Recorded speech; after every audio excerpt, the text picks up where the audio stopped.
It has become recently apparent to me that Obama is trying to get Trump elected. Now, I know this may sound as a complete shock, so hear me out. My name is Mike Adams, the Health Ranger. Catch my podcast at healthrangerreport.com. Now, okay, why would Obama be trying to get Trump elected? Well, let's cover this. There's the why, but then there's also the how. And let's actually cover the how first, because everything that Obama is doing now with these executive orders, gun control executive orders, lots of other executive orders, he's a dictator now, he thinks, and he's issuing all these orders. This is sort of like trying to flood the end zone. This is, to use a football metaphor, this is Obama going all out on purpose, trying to overreach and create a situation where he knows that the backlash will put Trump into office. Now, why would he be trying to do this? Number one, because this appeases the Democratic base. The libtard Democrats, the extreme leftists, I'm not talking about all Democrats, but the totally crazy ones on the extreme left, who we call libtards, they love the destruction of America that Obama is pulling off. So he's able to appease that extreme wing, the left wing of the Democratic Party. Again, they hate America. They hate America's founders. They hate white people. They hate the Bill of Rights. They hate the Constitution. And they definitely hate the Second Amendment even more. They hate everything about America. So they want Obama to essentially rip this nation apart piece by piece. So he's appealing to them. And the mainstream media, by the way, belongs in that same category. They are the extreme radical libtard left. So they're making Obama out to be a historical hero as he is destroying America. So that's one thing that he's accomplishing. The next thing, and this isn't the biggest point, but this is one thing. The biggest point will come next. Obama hates Hillary Clinton. He hates Hillary Clinton. He doesn't want her to get elected because he doesn't want her to take credit for his legacy.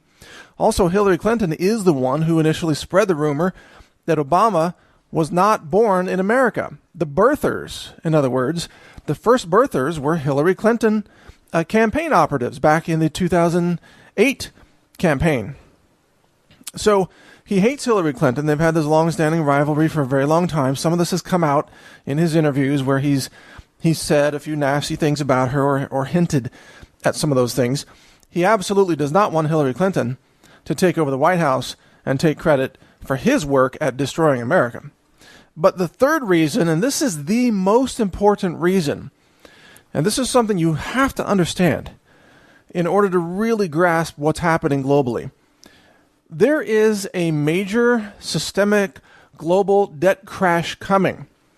The banking system is on the verge of collapse, something way bigger than what happened in 2008. This new collapse will be global. It will be systemic. It will destroy, it will wipe out banks and possibly bankrupt some nations as this happens. Not nations, but national economies is a better way to put that. As this happens, it is so huge, it will be the largest crash in the history of human civilization. And by the way, I called the housing bubble crash. I wrote an article about it in 2006, well before it took place. It's right on naturalnews.com if you want to search for it. And there I said, this is a massive bubble. The crash is coming. What I know now is there's a far greater bubble coming. Oh, I also called the dot-com crash starting 3 years before that happened. And now I'm warning about the biggest crash of all. This will be the biggest crash of our lifetimes for most of us. And it's coming. Now, Obama does not want this crash to happen on his watch, right? He wants the crash to happen on the next person that takes office. So Obama's play right now is to delay the crash as long as possible. And you can do this with quantitative easing, printing new fiat currency, funneling it to the central banks to the tune of hundreds of billions of dollars a month, at the same time keeping interest rates artificially low at the Federal Reserve At the same time, falsifying key economic indicators put out by the federal government, such as the unemployment rate, which has been completely fabricated by the Obama regime from day one. But they can use these techniques and other techniques to delay the economic crash that's coming. So what Obama wants to do is delay that until the day he's out of office.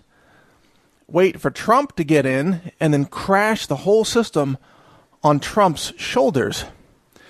And then, of course, the libtard leftist media, which already hates Donald Trump and has no clue at all how economics works, will blame Trump. Even if it happens 2 days into his presidency, he will get the blame. Even though it's all due to Obama's debt spending, incredible debt spending, runaway debt spending, a blowout of debt, and Obamacare destroying jobs in America, destroying the economy one law at a time, one executive order at a time. This is what Obama has deliberately done from day one. But he wants to blame Trump for it. He doesn't want Hillary to get the blame because that would discredit the Democrat Party. So Obama has no loyalty to Hillary, but he does have loyalty to the Democrat Party, and he doesn't want the Democrats to get blamed for the inevitable crash. So by helping Trump get into office, he's actually accomplishing 3 huge things. They are, again, summarized. Number 1, appealing to the Democratic base of libtard anti-America haters who want the country to be destroyed. 2, he gives the finger to Hillary, basically, by letting someone else come into the White House.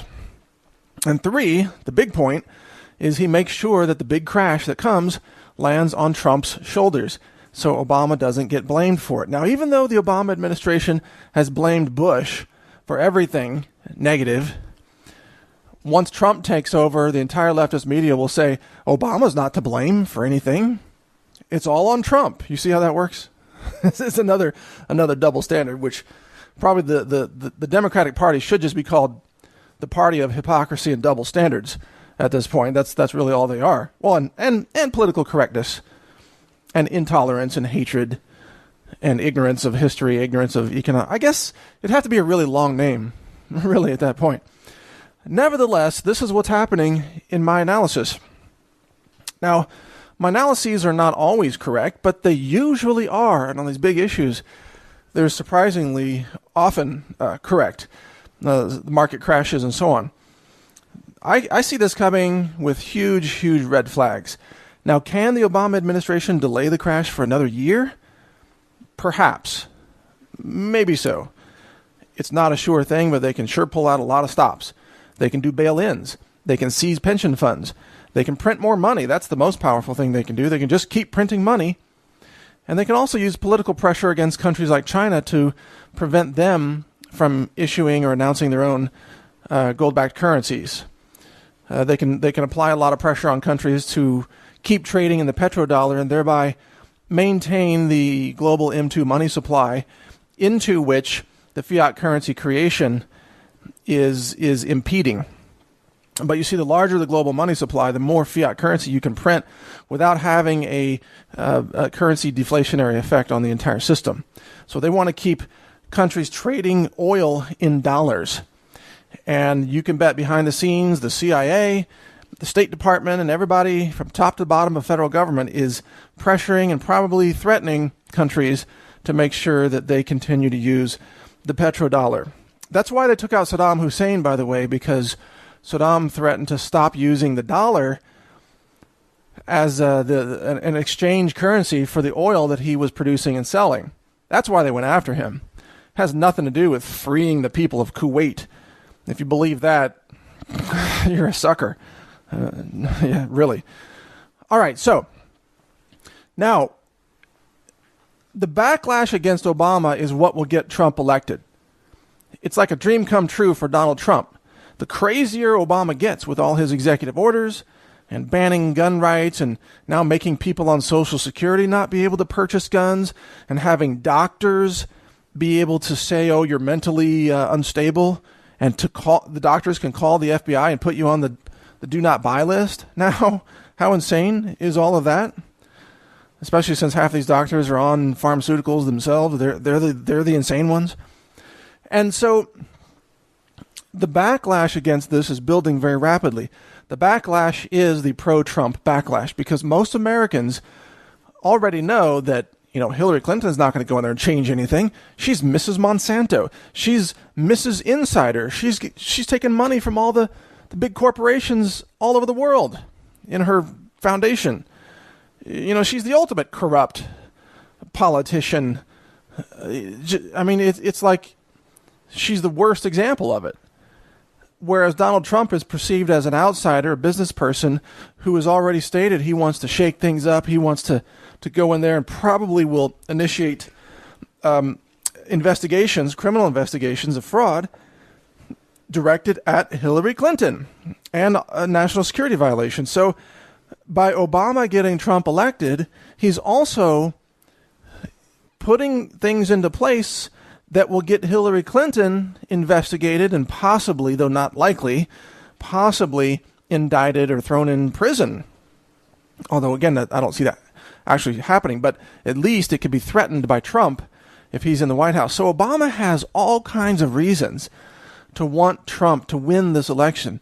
And I believe that he is going all out, going crazy, like truly crazy, with executive orders and pushing every crazy liberal thing he can in order to create the backlash that puts Trump in the White House so that Trump can be blamed for the crash and Hillary can be indicted by Trump's administration, and Obama can leave his legacy intact saying, hey, it didn't crash on my watch. That's what this is all about. So what do you think? Does it make sense to you? Love to hear your comments. You can catch more of my podcasts at healthrangerreport.com. Hear me on the radio at talknetwork.com and read my website at naturalnews.com. Thanks for listening.